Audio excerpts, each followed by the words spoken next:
So that was little behind the scenes footage of my time in Antigua back in May.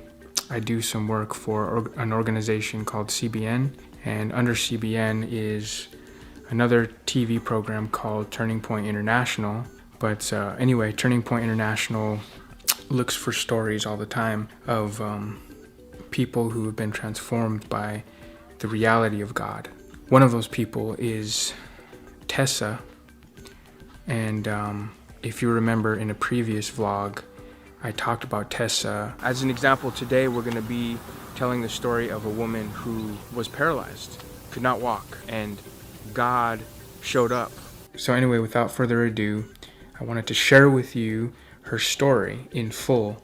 And it was shot and edited, and it was amazing to be a part of capturing her story. And as someone who has been acquainted with cancer, with my mom dying of cancer, and actually the same cancer that this woman actually has been diagnosed with, it's really inspiring and encouraging to know that God is real and that He is bigger than even facing death, and that He works it out to fix us and to help us, not to harm us.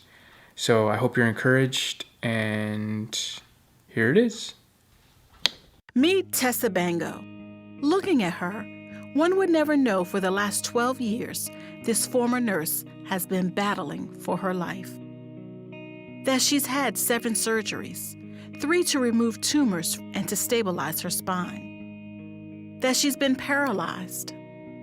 And if that's not enough, in 2014, she was diagnosed with stage 4 colon cancer, which spread to her liver. When we first saw Tessa and we looked at her images, I had a few colleagues in the room, they all looked at me and said, "So when did she die?" I said, "No, she is actually still alive." He said, "Well, the smallest breeze could take this unstable spine and basically put her in respiratory distress, and that would be the end of Tessa." So literally, this was a woman who was walking on a minefield of cancer. Tessa asked the Lord, why her?